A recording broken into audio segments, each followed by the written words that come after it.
Obec Hroznová Lhota leží na jihovýchodní Moravě, při severním toku řeky Veličky, na úpatí krásných Bílých Karpat. Hranice chráněné krajinné oblasti Bílé Karpaty prochází polovinou obce a tato obec krásně do této krajiny zapadá.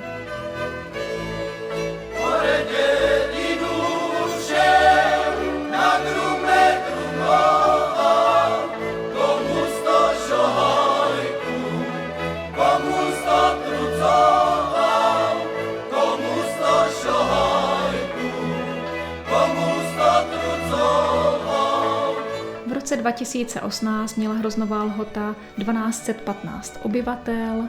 Každý rok se nám narodí v průměru 8 až 12 dětí.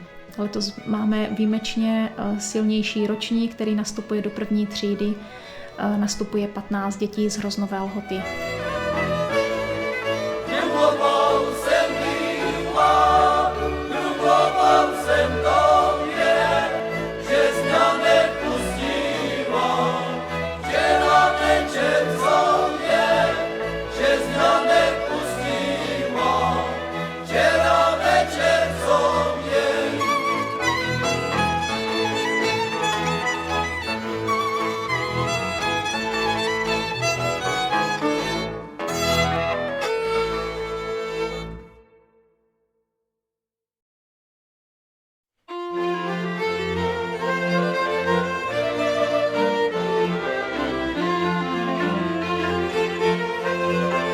Hroznová Lhota je nejkrásnější obec široko daleko.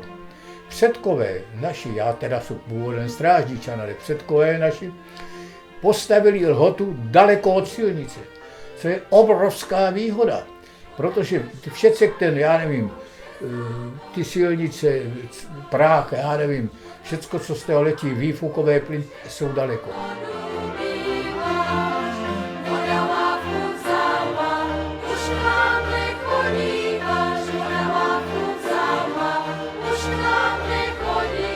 Hroznová Lhota podle záznamů vznikla někdy roku 1371, pak prožívala řadu nájezdů Avarů, Tatarů a těch Uhrů. A tak to bylo až do roku 1700. Ještě roku 1705 tu byla poslední návštěva těch Tatarů a Uhrů, kdy to nadělali moc škod a rok asi předtím s Hroznovou Lhotu spálili a pak se začala budovat znovu a celku od té doby už je to tak poklidnější život.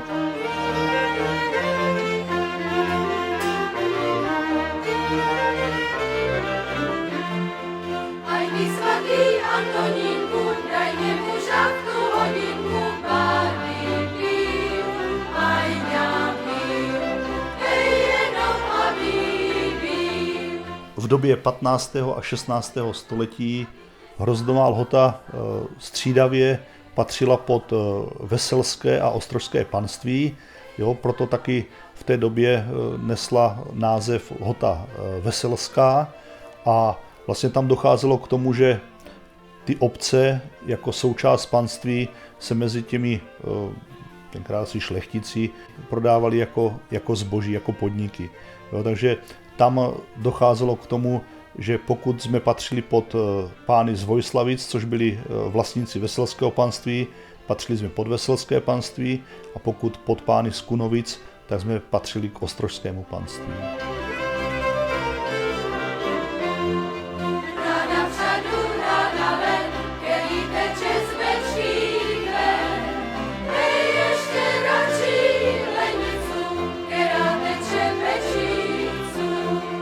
Hroznová Lhota jako nejjižnější část Ostrožského panství se stala vinicí toho Ostrožského panství. Historické prameny uvádí, že v té době tady v Hroznové Lhotě bylo 5krát víc vinohradů, než je v současné době. Jo, čili zde prostě tato obec měla za úkol pro to Ostrožské panství pěstovat hrozny, popřípadě vyrábět víno, jo, na to Ostrožské panství, na ten Ostrožský zámek.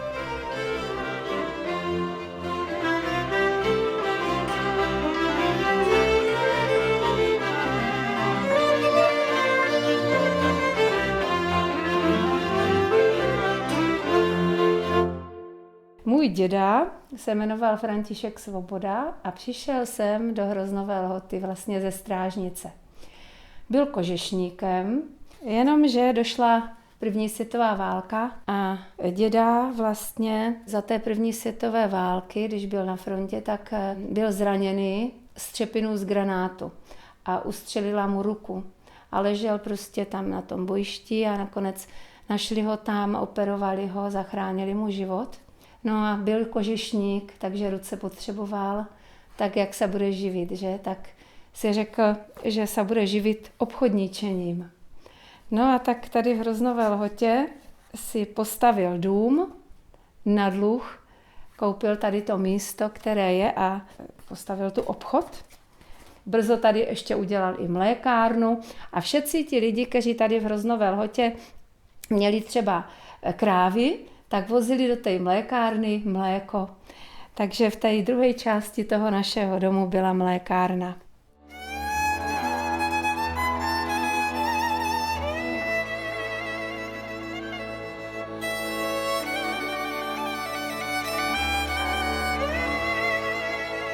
Já jsem vlastně v tom obchodě vyrůstala od dětství a musela jsem po chodě taky pomáhat.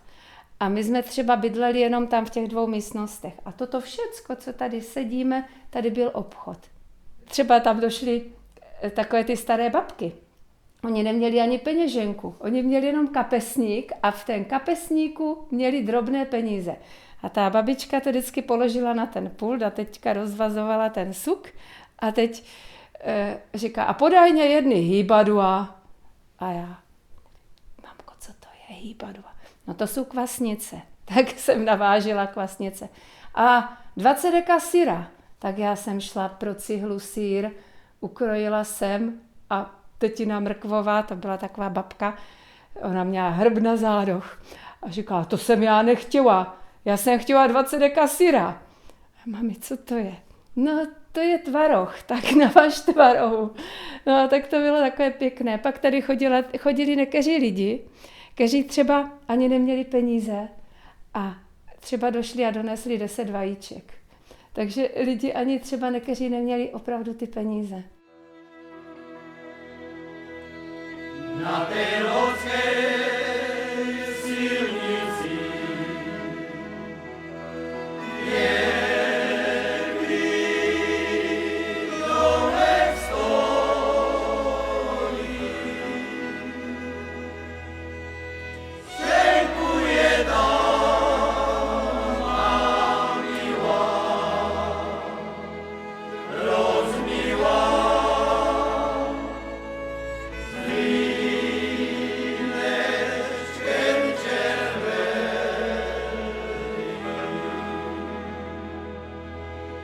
Jmenuji se Josef Benedík a vyrábím keramiku v Hroznové Lhotě.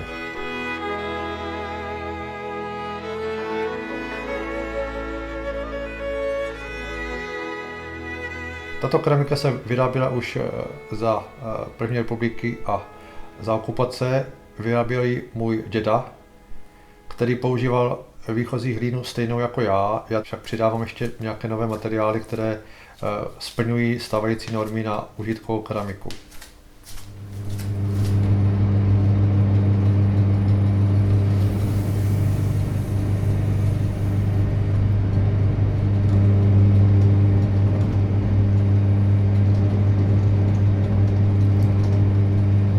se musí pracovat s vodou, aby ta hlína pěkně klouzala mezi prsty a dala se tvarovat.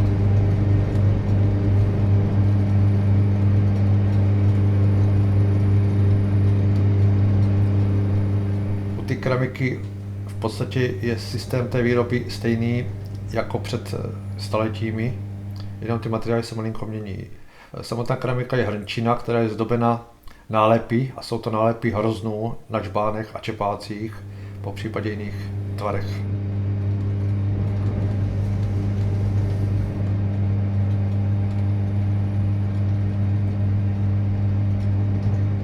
Sám jsem začal keramiku vyrábět v 84. roce. Předtím jsem se vyučil umělecké řemesla v Praze a pracoval jsem nějakou dobu v keramice v Dubňanech. Navazuji na práce mého dědy, který podobnou keramiku vyráběl v 30. a 40. letech minulého století, a vycházím taktéž z materiálu, který děda natěžil, ale já si tam přidávám ještě některé materiály, které jsou modernější, aby odpovídaly stávajícím požadavkům na keramiku, která je užitková. Sám dělám nejenom tuto keramiku, která je takzvaně tradiční, ale i moderní věci, které jsou v záležitosti spíš jako uměleckou, galerijní.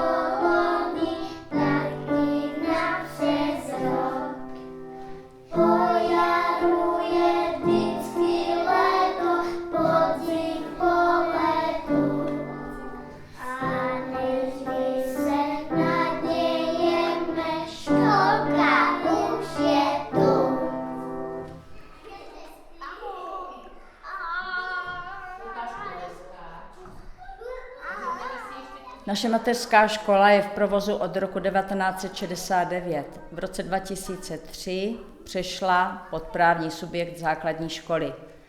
Nyní nese název Základní škola a mateřská škola Joží Úprky Hroznová Lhota. Mateřská škola je jednopatrová budova, obklopená velkou zahradou, kterou využíváme po celý rok. V současnosti máme v mateřské škole 2 třídy, děti jsou rozděleny do 2 tříd, mladší a starší děti. Mladší děti jsou věkově od 3 do 4 let, starší děti od 4 do 6.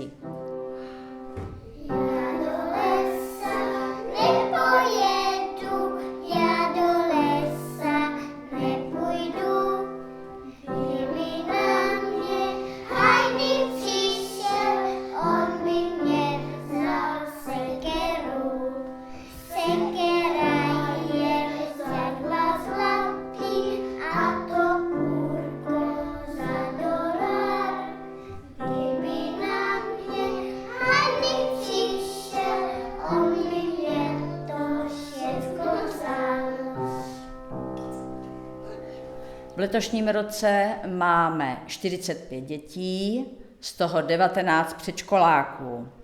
Ti se po celý rok snažili, aby dosáhli dobrých výsledků a byli dobře přijati do základní školy. Od ledna naši předškoláci mají možnost navštěvovat kurz grafomotoriky. Je to kurz, kde děti se vlastně připravují do základní školy a učí se různé uvolňování zápěstí, rukou, aby byli tak připraveni na psaní písmen. Tento kurz grafomotoriky probíhá v naší mateřské škole, takže rodiče nemusí s dětmi objíždět okolní města a přihlašovat své děti a mohou ho navštěvovat zde. Myslím, že grafomotorický kurz je pro děti velice dobrý začátek k tomu, aby opravdu v té základní škole dobře prospívali.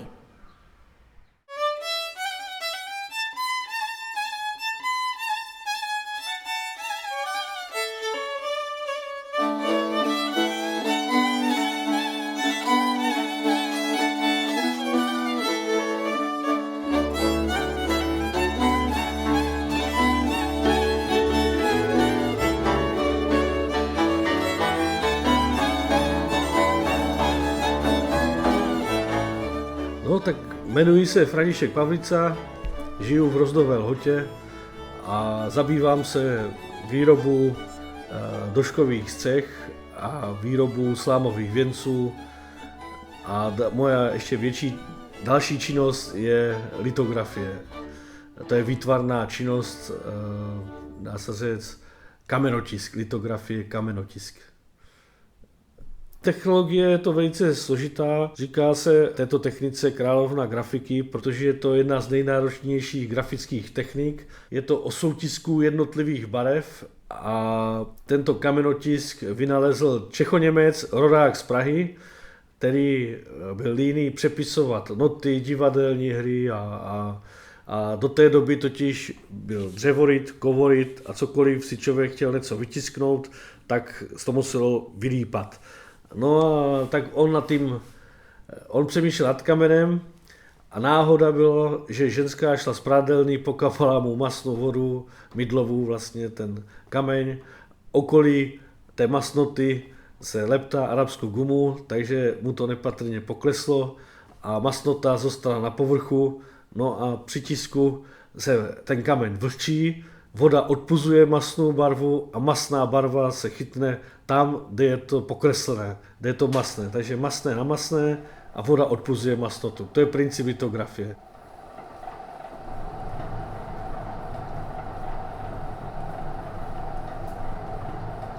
Já už se litografií zabývám tak 25 roků. Teď už ke mně zajíždí různí výtvarníci ze Slovenska, z Belgie, z Čech, tady z Moravy. Spolupracuji s různýma školama, třeba Univerzita Tomáše Bati ze Zlína, tak ke mně jezdí studenti. Konají se tady různé workshopy, takže člověk se u tého seznámí se spoustu zajímavýma lidma.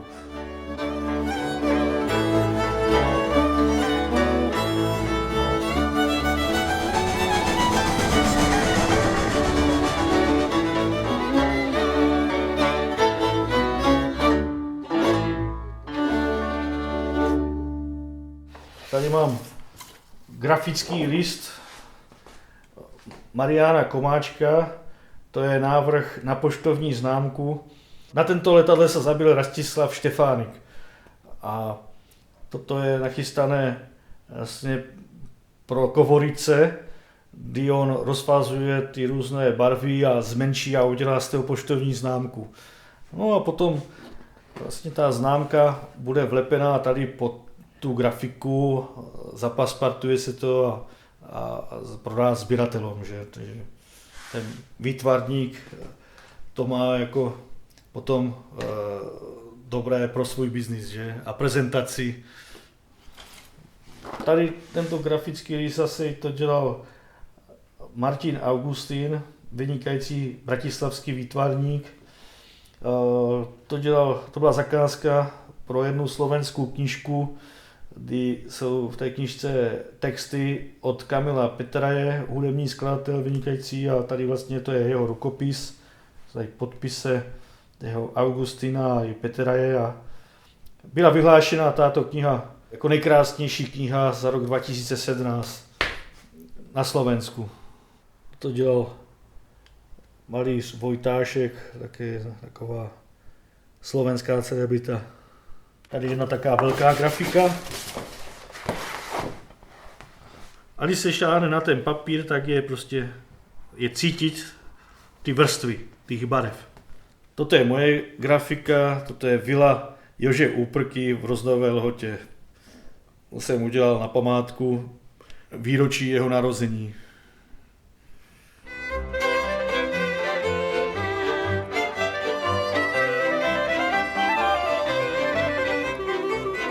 Život Joží Úprky byl těsně spjat s Roznovou Lhotou. I když Roznová Lhota nebyla jeho rodiště, tak byla jeho životním přístavem, kde zakotvil a kam se vždycky potom ze svých cest vracel.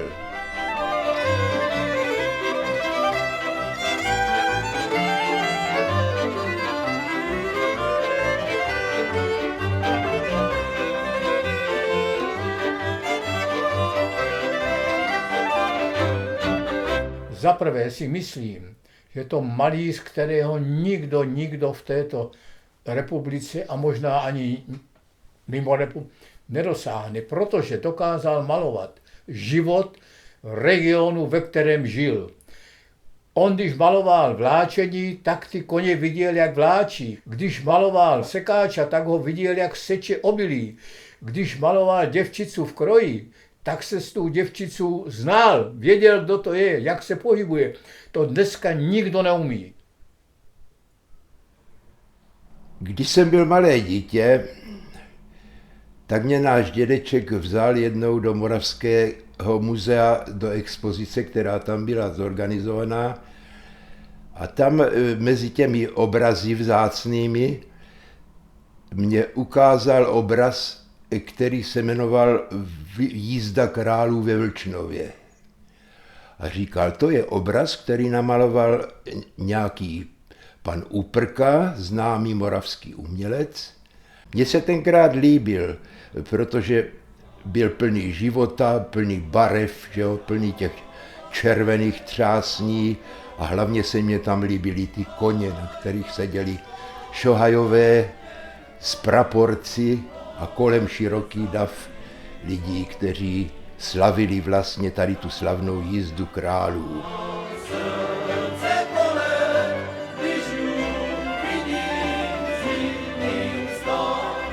V souvislosti tady s tím zkoumáním Úprkova života a Úprkova díla jsem se samozřejmě rozjel do míst, která byla s umělcem Jožou Úprkou spojena. Hlavně do Kněždubu, kde se Joža Úprka narodil. Dneska je v Kněždubu vlastně vytvořen v rodném domě Joži Úprky a jeho bratří památník, budova je krásně upravena a připomíná ještě v tím starým trámem, který je v té budově, připomíná to rodiště, původní rodiště Joží Úprky.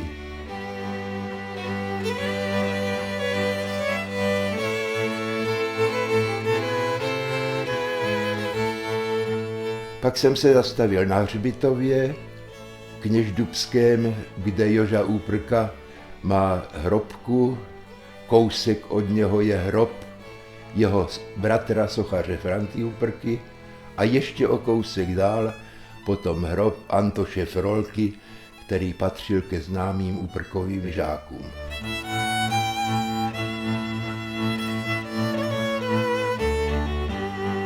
Samozřejmě takovým tím dalším působištěm Joží Úprky byla Hroznová Lhota. On po všech těch peripetiích toho mladého života se snažil se usadit. A takové místo pro něho se naskytlo velmi příznivě v Hroznové Lhotě. Tam si opatřil dům, tam si vybudoval svůj první ateliér a tuto stavbu mu vlastně navrhl a řídil jeho přítel, významný slovenský architekt Dušan Jurkovič.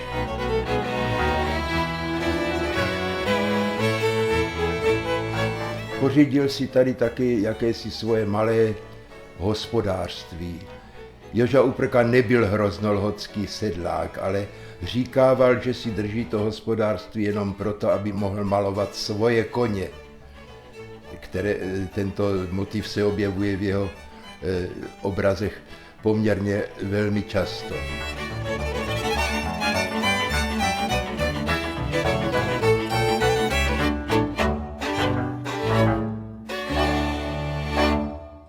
S Hroznovou Lhotou je spojena jedna zajímavá historie v životě Joží Úprky, a to sice návštěva významného francouzského sochaře Augusta Rodina. Psal se rok 1902 a ten příjezd Rodina, protože přijel vlakem do Hodonína, na nádraží byl provázen velkou slávou. Rodina naložili do kočárů a jeli do Hroznové Lhoty. Tam už na něj čekala muzika, tam byly připravené hody úplné A Roden tenkrát okouzlen tou krásou krojů, on si totiž myslel, že je to naaranžované nějak jako divadlo, on si nedovedl představit, že někde tady v Evropě takto zachovali krásný kout s lidovou kulturou. Tak údajně tehdy prohlásil ejhle nová Hellas, to znamená ejhle nové Řecko. Jak dorazili ty kočáry do Hroznové Lhotě, tak tam samozřejmě si Roden prohlédl Úprkův ateliér a vyjádřil se o jeho díle velmi pochválně. Tak tenkrát se rozloučili a Roden na tuto návštěvu na Slovácku určitě nikdy nezapomněl.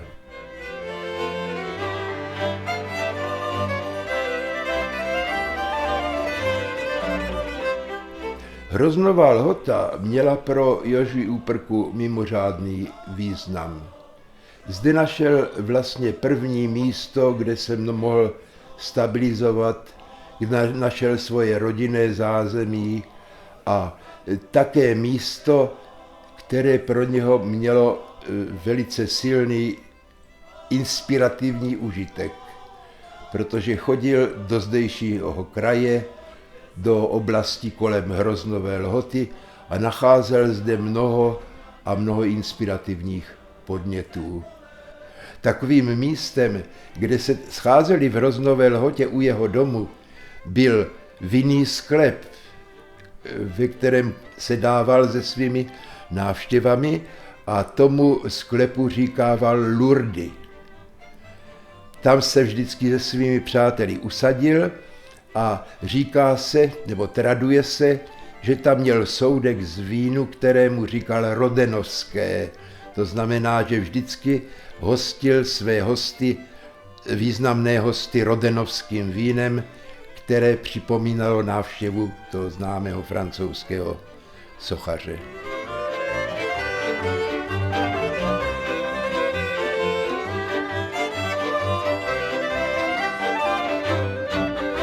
Joža Úprka je obrovská osobnost pro Hroznovou Lhotu. On byl skutečně člověk z masa a kostí a to je na člověkovi to nejdůležitější. Protože kdo není z masa a kostí, nemůže nic pořádného namalovat. Musí si umět jak vypít, tak zaspívat, tak se setkat s kamarádama a všecko, co k tomu životu patří.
V Hroznové Lhotě na moravském Slovácku udržela se až dodnes lidová výroba selského nábytku.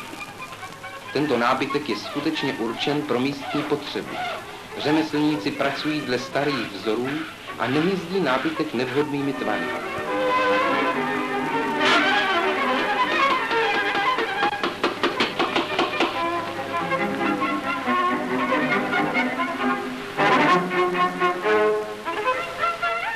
Stolářství Josef Strýček vzniklo v 38. 9.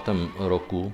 Můj strýc Joža Strýček přijel sem do Lhoty s Josefem Úprkovým, malířem Jožu.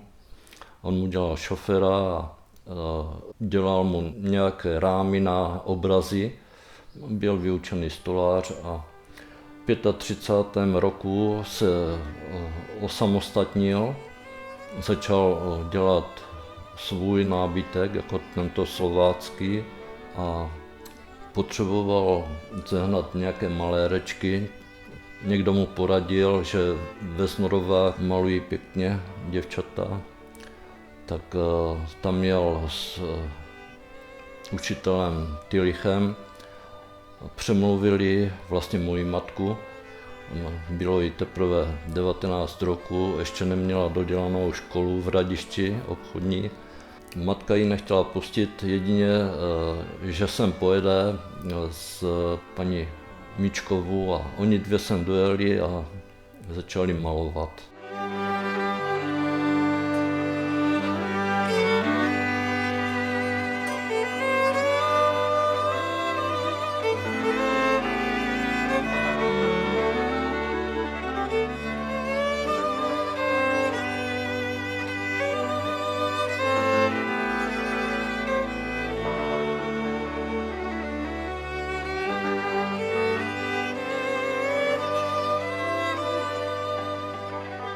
Byla výstava v Praze lidových řemesel a oni se tam přihlásili v roku 1940. Udělali výstavu, hodně lidí si začalo objednávat nábytek, museli rozšiřovat výrobu a v největším rozpuku zemřel právě ten zakladatel Joža Strýček ve věku 33 roků. Potom to převzal můj otec a potom přišlo znárodnění. Ta výroba nábytku skončila, všechno skončilo a oni se tady provdali obě dvě a trvalo jim to až do konce života, to malování.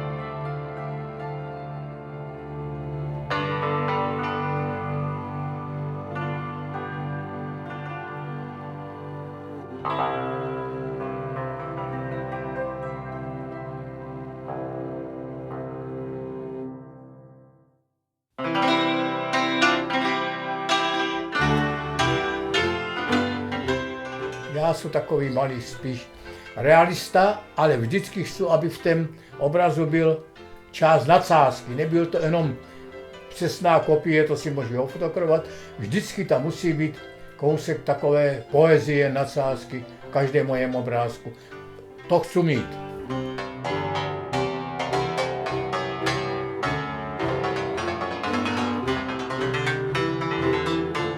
Mě dneska napadne namalovat kyticu, protože uvidím pěkné kvítko.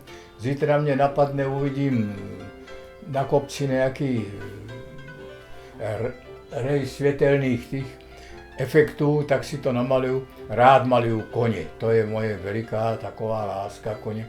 Mám několik obrazů k splavu, vodu maluju rád. No a maluju rád folklor, to je jasné. Možná z toho bude slušný obrázek. Já si myslím, že z toho bude slušný obrázek, protože tady mám chlapce, jak pije, děvčicu, jak nese slivovicu, což je velice důležité. A tady ta ruka mě dala hrozně moc práce, protože musí ukazovat, že mu říká, už to daj aj mě, ať se můžu aj já napít.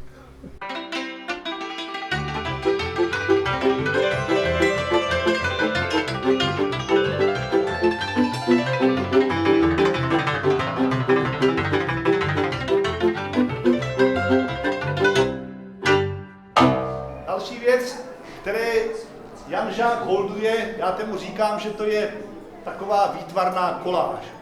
Prostě on vám na ten formát papíru, který se mu dostane do ruky, dostane vměstnat radnicu, kostel, dostane tam vměstnat hasiče, fotbalisty a já nevím co všecko. a prostě udělá takovou obecní koláž, prostě to tak jak si zpresuje dohromady, že to má všecko na tom jedném výtvarném díle. Tady na tom výtvarném díle si dovolím upozornit, co já. To jsou já. Žák vždycky vykládá, já jsem vás tam musel namalovat, protože máte skvělou hruškovicu a furt mě slibujete, že ji donesete. A už jsem si dal. A on tak mě namaloval na obrázek, tak pane Žák, v té 80. tady je ta hruškovice z roku 2003. Jo? Akorát. Je to ona. No, děkuju.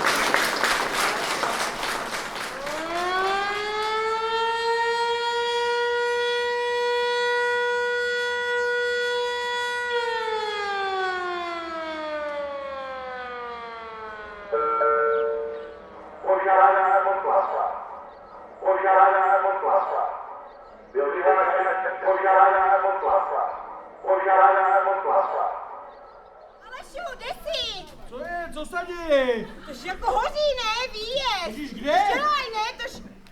Kde mám telefon? A ty ho nemáš u sebe? Však za kůpu, tož si blbá, že bych si ho utopil. Pane Bože, já jsem zapomněla, že jsi tak chytrý zas, no. Promiň, už jdou. Směr kněždu. Zatáčka, odbočka. Nahoru směr Vinohrady. Kopce.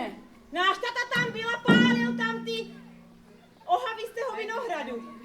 Ježíš, že by to celé zapadlo. Už ponožky nepodaj tričko, kde to máš? Počkej, uklidni se. Hlavně to nikde neříká, že jsme tam byli. Ano. Ale však já vím, co mám dělat, nejsou blbý, tričko nepodaj, nestoj, ne, ale dělaj, však je výjezd, ne? Sbor dobrovolných hasičů Hroznová Lhota byl založen roku 1889 a k dnešnímu dní čítá 45 členů, včetně 15 dětí, které sbor reprezentují v požárním sportu.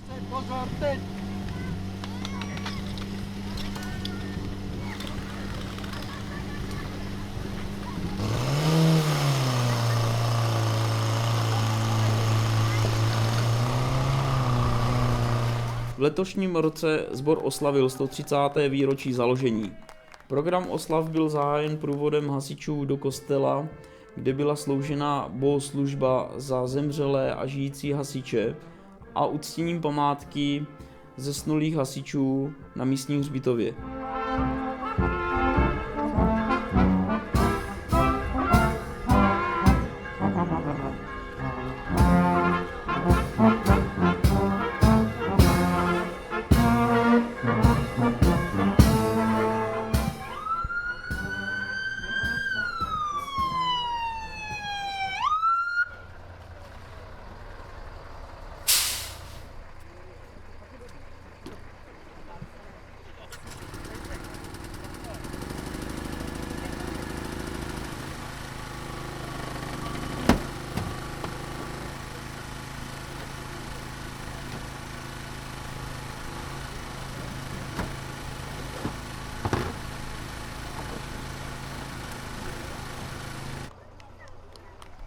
Po slavnostní schůzi na kulturním domě se naše jednotka prezentovala ukázkou vyprošťování zavarovaného vozidla pomocí hydraulického vyprošťovacího zařízení, ukázkou techniky okolních sborů a scénkou ze života hasičů.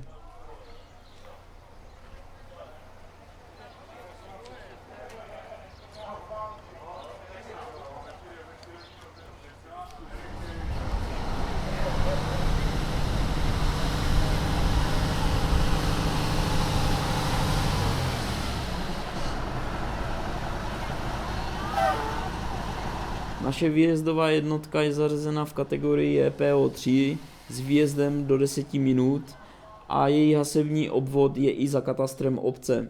V současnosti sbor disponuje cisternovou automobilovou stříkačkou na podvozku Liaz a dopravním automobilem.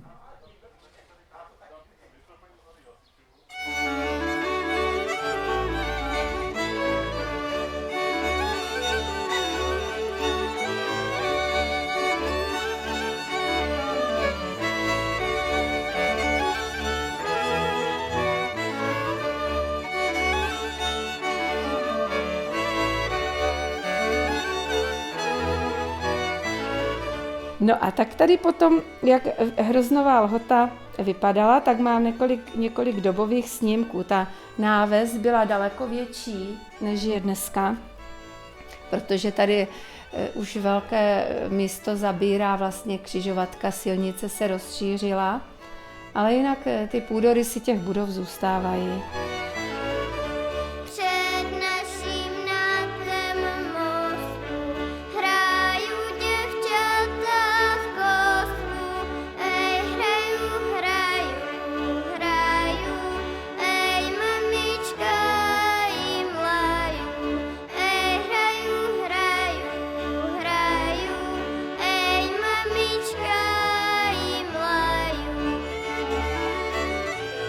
Také se tady v Hroznové Lhotě pořádaly jízdy králů.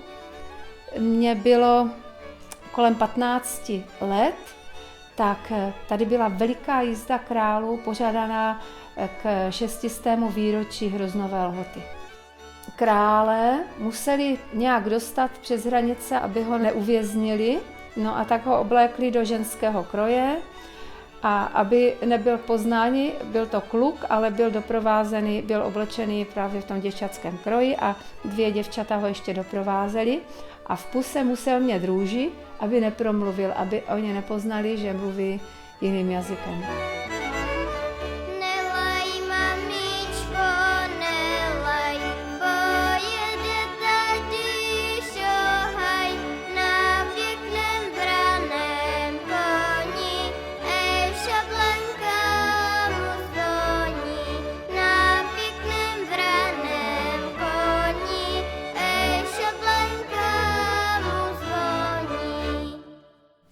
Tehdy v tom 71. No, to byly veliké oslavy, tam se právě předváděla svatba. Jak u nás se dělá svatba, tak to všecko ti krojovaní tam předváděli. Jak se jde pro nevěstu, potom z nevěstu, jak se jde, odprošují se rodiče, no a potom, jak se jde do kostela, u kostela se jim vinšuje, dělají se tam všelijaké ty zvyky svadební a těch krojovaných bylo opravdu moc.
Jmenuji se Ludmila Farkašová, bydlíme v Hroznové Lhotě, zabývám se vyšívání krojů.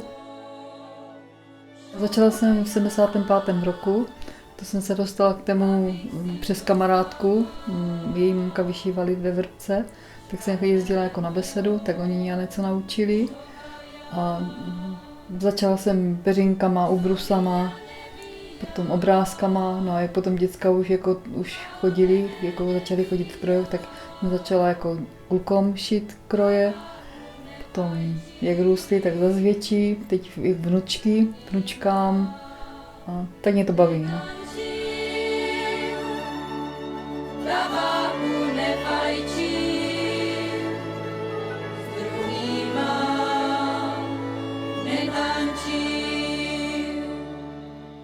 Šiju kroje většinu z Hroznové Lhoty, z okolí Veselí a někdy i do Strohu anebo do Blatničky. Když potřebuju něco v tradici Slovácka, tak je pro nich jsem dělala.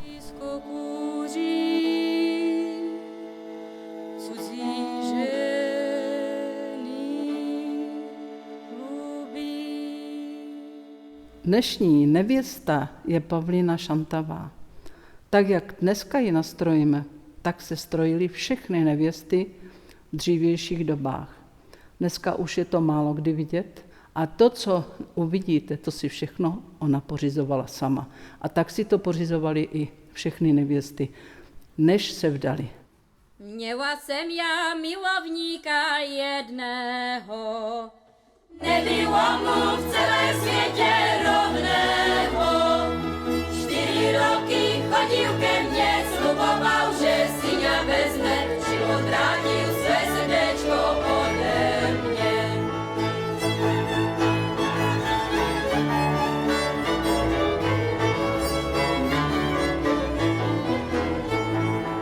Tak já jsem ho milovala velice, že mě nikdy neodpadne od srdce. Býval hodně najvěrnější, od tatíčka upřímnější, či od sestry, či od bratra milejší. Takže takto vypadá nevěsta v Hroznové Lhotě. Když odvrátil, neodvrátil, já nedbám. Já to všecko na milého pohádám. Bývala jsem muži věrnou, jeho galantku upřímnou a on necháňa zanechal pro víru. Bývala jsem muži věrnou, jeho galantku upřímnou a on necháňa zanechal pro víru.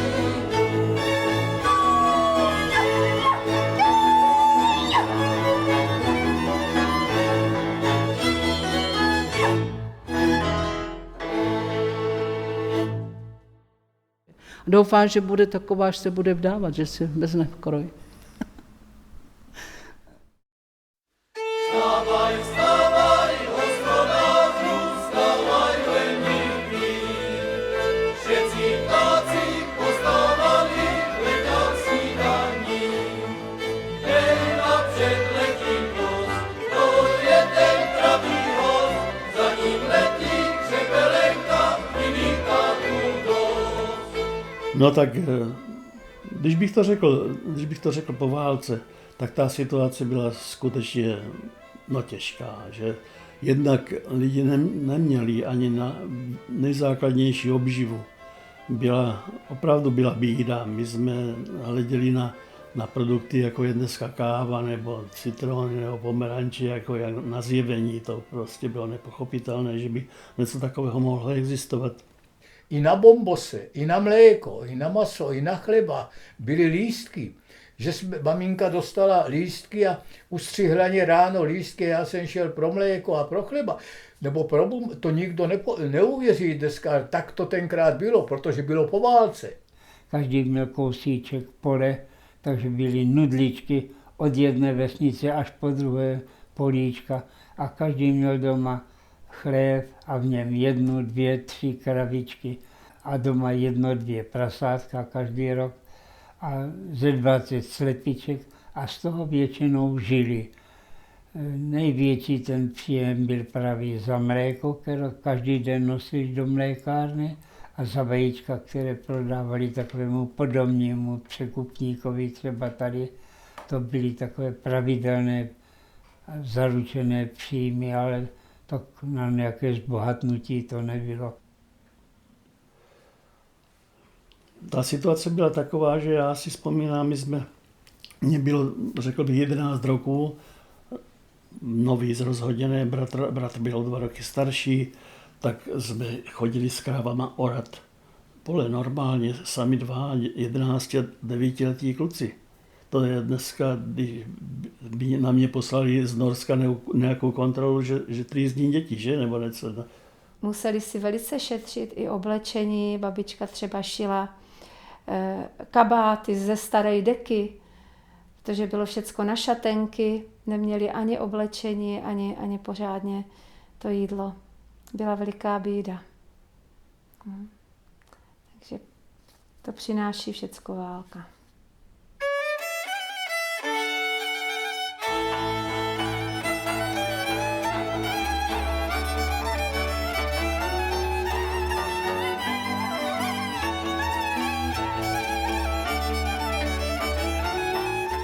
tak se žilo, no pak přišli komunisté, ti zas přihráli tím, že stavěli tento železárny ve Veselí, to JZD, když začali budovat, tak také bylo potřeba, stavěli kravíny, vepříny, zaměstnávali tam lidi.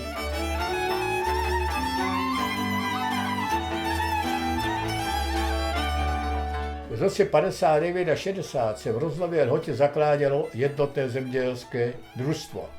V té době existoval takový systém, že průmyslové národní podniky a tak měli patronáty nad těmi obcemi, podporovali tam nebo administrativu, která nebyla podporovat, ale chodili tam také přesvědčovat ke vstupu do JZD. Jednak se tam dala půda, ať už to byla obecní nebo prostě nějaká jiná, která byla v nájmu, ale nezapojili se do toho rozhodující silou ti, řekl bych, dobří hospodáři nebo to gro té dědiny. Ti zastávali pořád nějak stranu a bránili se. No stát samozřejmě se snažil nějakým způsobem je donutit, takže se předepisovaly dodávky z těch produktů, ať už to byla řepa, okopaniny, prostě obilí, mléko, vajíčka. Tak to všechno bylo na každou tu jednotlivou domácnost rozepsané. No a někdy samozřejmě se ten šup přitahoval, aby ten jednotlivec nebyl schopný ty povinnosti splnit a aby musel nakonec tu přihlášku do toho JZD podepsat.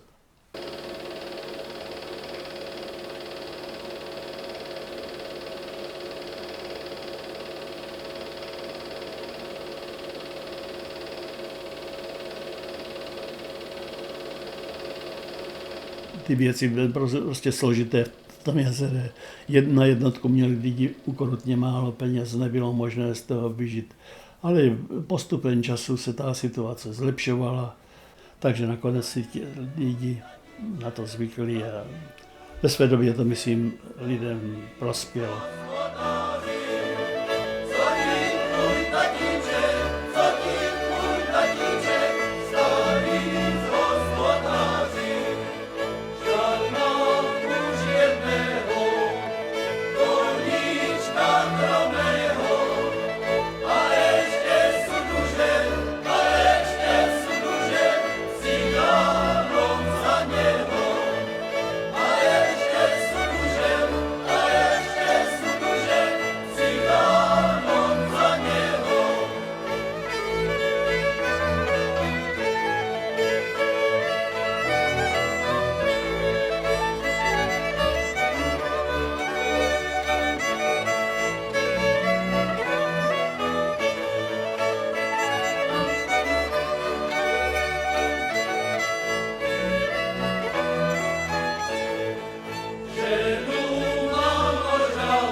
Po vojně jsem přemýšlel, co budu dělat, tak jsem se chtěl hlásit na akademii do Prahy a protože jsem se tam dvakrát nedostal, tak nějak jsem se musel živit. Došla nabídka z Ústavu lidové kultury od pana doktora, tehdejšího jako ředitele Jančáře, jestli bych nechtěl dělat došky pro Skanzen do Strážice. No a dělat to uměl a já jsem vlastně navázal na tu tradici. Slámový došek je z žitné slámy, u nás žitu se říká réž, protože je to nejdelší obilovina, která naroste do výšky třeba až 130-140 cm a je vhodný pro pokrývání střech. A došek, než se vyrobí, tak je to dlouhý proces, z pole až na střechu, protože my musíme vyrobit ten došek od samého začátku, že ho musíme zasét, potom vypěstovat, zpracovat, obilí se musí posét starým způsobem, samovazem, to je stroj, který vlastně zeseče, obilí spadne na takovou plachtu, jede to do vázacího ústrojí a sváže to, udělá to snopek. Snop se dá do mandelu, v mandelu to musí vyschnout aspoň těch 8 dní, to stéblo dozraje, takže se to seče živé. No a za těch 8 dní se to sváží potom ke mně do hale, kde se to uskladní, tému se přistaví mlátička z roku 1925, ta je hodně jako stará, pro nás je to důležitý stroj, protože to vymlátí tak, aby to stéblo bylo neporušené. Tému se říká v Čechách rovnomlatka, u nás se tomu říká cepovka.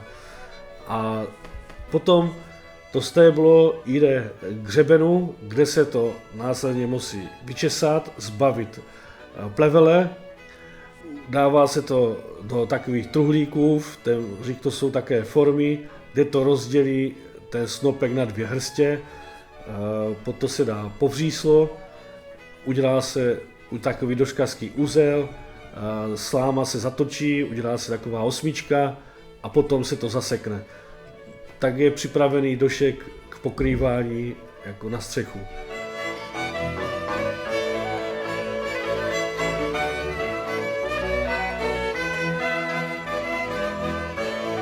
Slámové došky vyrábíme v Roznové Lhotě už skoro 30 let. Je to vyloženě taková studentská brigáda. Děláme to hlavně pro památkově chráněné domy anebo skanzeny. Teď můžu říct, že jsou jediný výrobce v České republice. Jako profesionální výrobce dostal jsem od ministra kultury titul nositel tradice lidových řemesel a od hejtmana brněnského mistr rukodělné výroby. Ono není problém se to jako naučit a horší je to vyrobit a všecko zpracovat. Tam, když vám chybí třeba 150 kusů, tak to nikde neseženete, jedině v Maďarsku nebo ve Švýcarsku nebo v Polsku. Jinak prostě vám nikdo nepomůže, žádná fabrika.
Spousta věcí se v Hroznové Lhotě budovala brigádnicky své pomocí.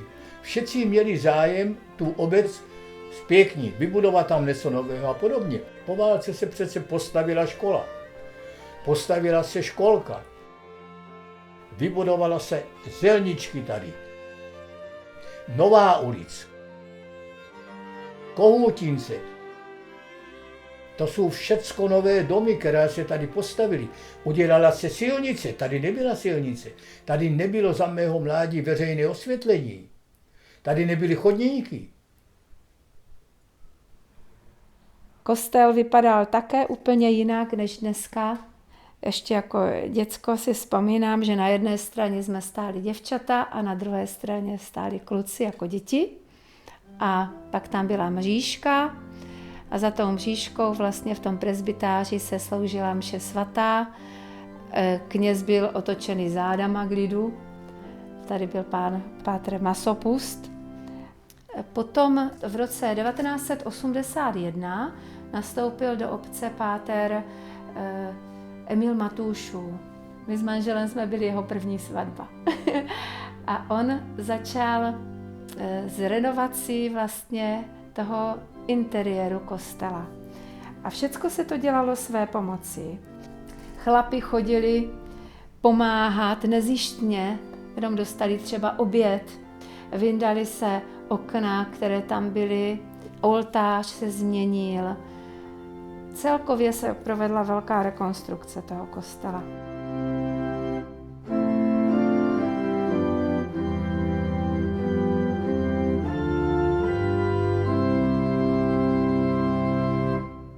Hroznová Lhota má překrásný kostel. A nejenom, že je to překrásný, je na místě, který vidíte od Strážnici, kam jedete, vidíte Hroznovolodský kostel. Všimněte si toho.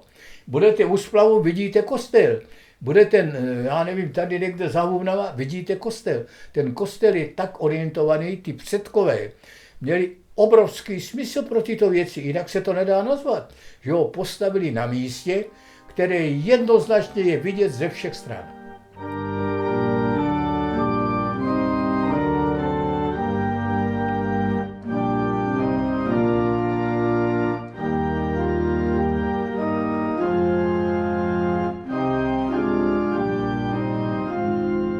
V této chvíli se nacházíme na krásném, snad nejkrásnějším místě v obci Hroznová Lhota, a to v kostele svatého Jana Křtitele.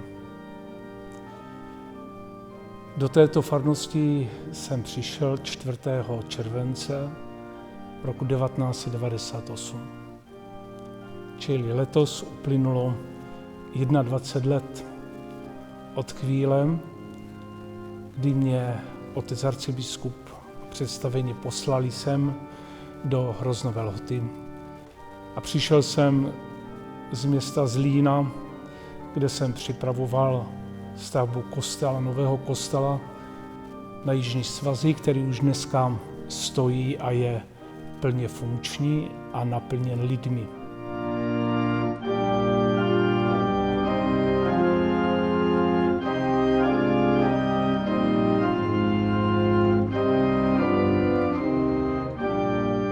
Farnost Hroznová Lhota bych charakterizoval jako živé společenství víry, naděje a lásky. Je to živé společenství lidí, kteří se mají také rádi a navzájem si pomáhají.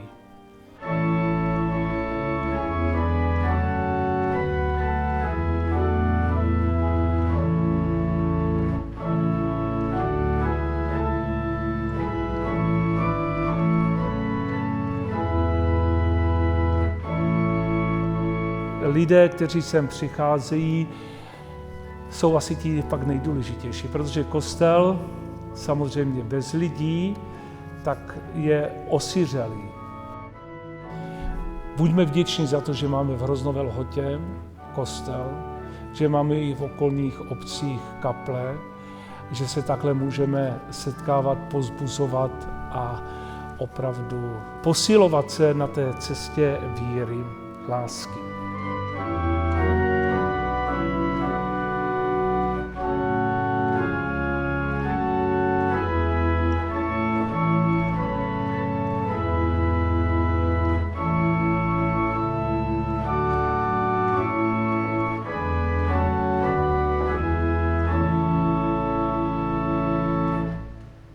Nikdy jsem tak dlouho nebyl, jak tady v Hroznové Lhotě.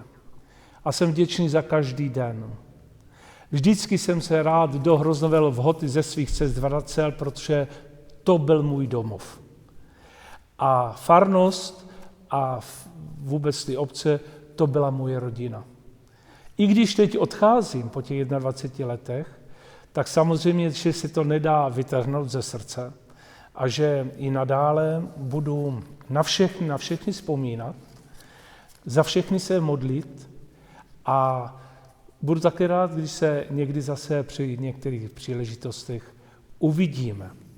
Ze srdce přeji všem farníkům, aby rostli ve víře, moudrosti, lásce, dobrotě, mírnosti. Aby si navzájem také odpouštěli, protože všude tam, kde jsou lidé, jsou také i různá nedorozumění. Aby si dokázali navzájem odpustit. A hlavně, aby se měli rádi. Na závěr přeji, aby tato farnost zkvétala, žila a abychom se jednou všichni setkali u Pána Boha v nebi. Když se tak stane a naplní.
Základní škola byla postavena v roce 1951 a dříve ta škola vlastně byla, stará škola byla na faře a potom také na dnešním zdravotním středisku.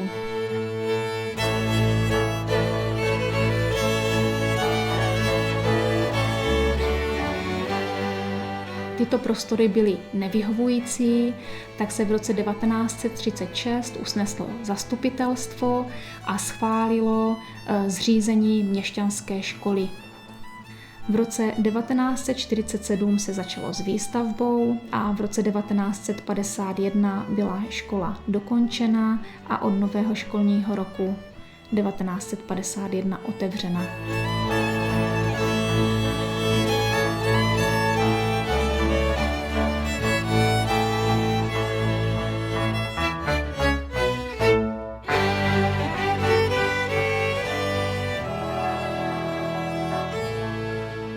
Já jsem začala chodit do školy v roce 63 až 64.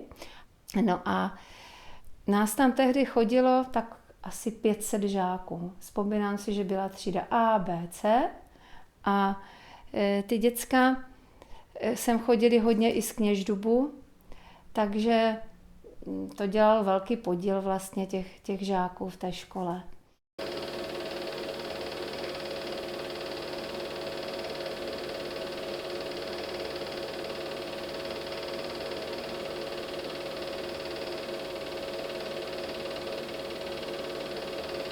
Kapacita školy je víc než 400 dětí, ale bohužel tu asi už nikdy nenaplníme. Chodí sem děti z okolních obcí z Kozovídek, z Žeravin a Stasova, od 6. třídy také z Kněždubu a ve škole v letošním roce jsme pokořili magickou hranici 200 dětí.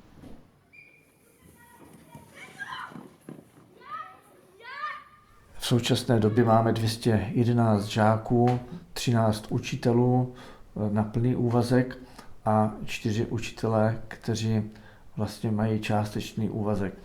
V roce 2011 do názvu školy přibylo jméno malíře Joži Uprky a od té doby plný název je Základní škola a mateřská škola Joži Uprky Hroznová Lhota.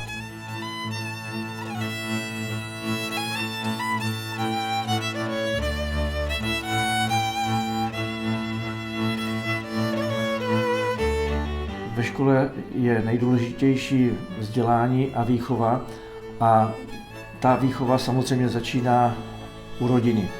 Když jsem nastoupil do funkce jako ředitel školy, tak jsem si vzal za své, že bude takový školní projekt škola, rodina, obec. Chceme spolupracovat jak s rodinou, tak s obcí. Chceme být otevření, propojení, protože jedině tady v tomto duchu si myslím, že člověk může ve škole něco pohnout dopředu.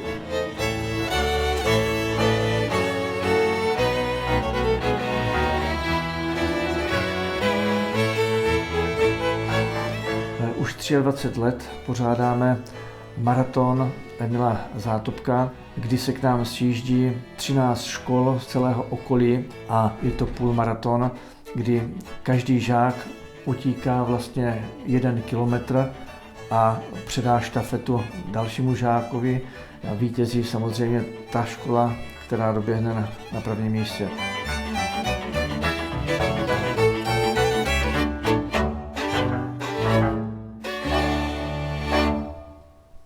Pro mě je práce s dětma prostě vším. Mě osobně to velice baví a velice těší, prostě jinak bych kantorem nebyl, jinak bych dělal svou inženýrskou práci. Sice toto ředitelování už je horší, to už je opravdu práce, ale když jdu za dětskama do třídy, tak tam si odpočívám.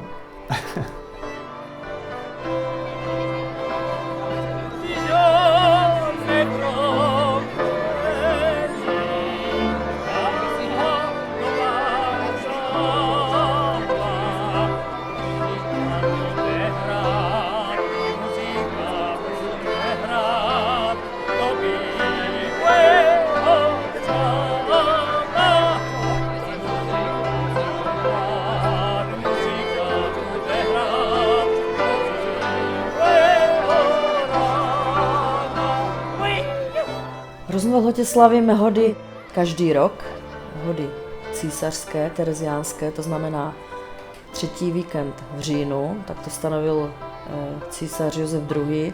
A byl to vlastně svátek, kdy lidé slavili konec úrody a konec zemědělských prací.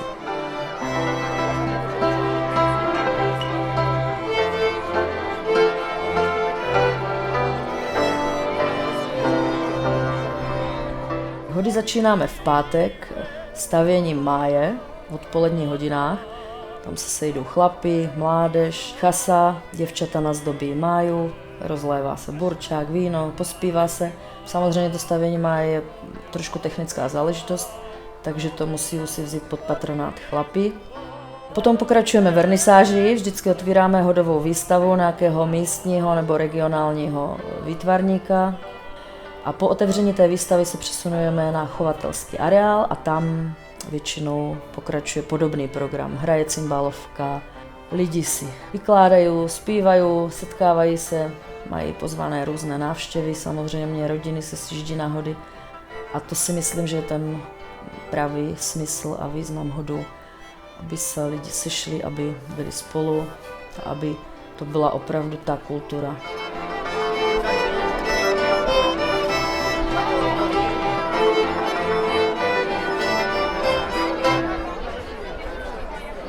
V sobotu bývá obchůzka Chasy po dědině z muzikou a pořadatel hodu si vybírá peníze po obci a zve lidi na taneční zábavu na večeři.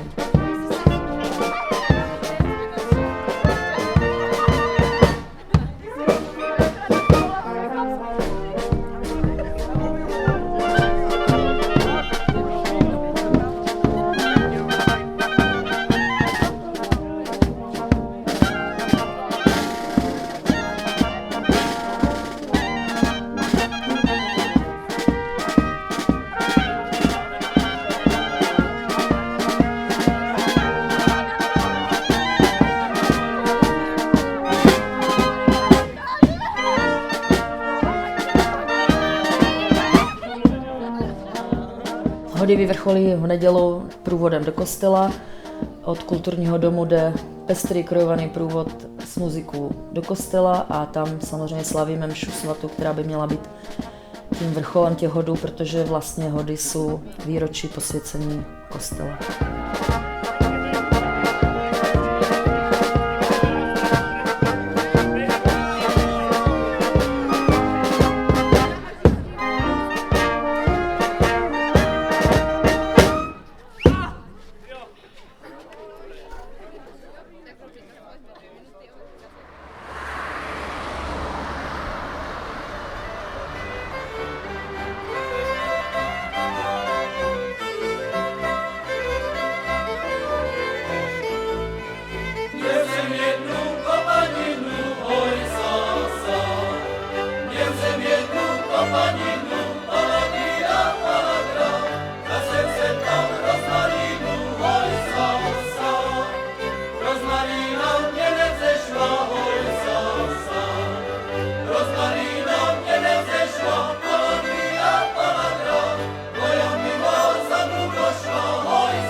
Tradice živého betléma v Hroznové Lhotě sahá do roku 95, kdy sem přišel nový kněz pater Dybelka, a když jsme hovořili o tom, co budeme dělat jako farnost na Vánoce, tak on tak navrhl, že bychom mohli zkusit živý betlém.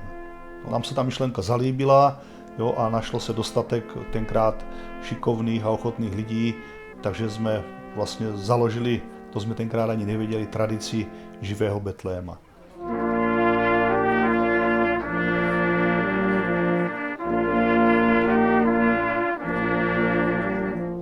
Vždycky to začíná průvodem od obecního úřadu ke kostelu, kdy ten průvod znázorňuje to putování Marie a Josefa do Betléma, a vlastně potom v té betlémské stáji si připomínáme tu událost narození v té betlémské stáji.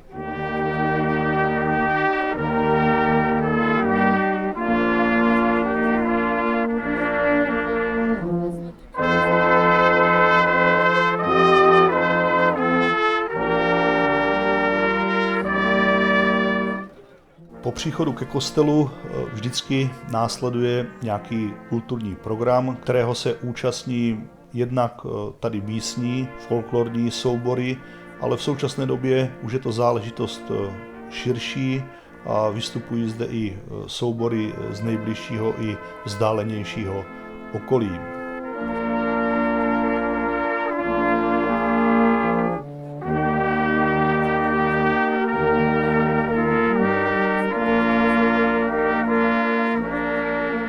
V té stáji je vždycky živý Ježíšek se svými rodiči, kteří představují tu svatou rodinu, a diváci během toho folklorního vystoupení mají možnost se na to živé miminko v jesličkách podívat.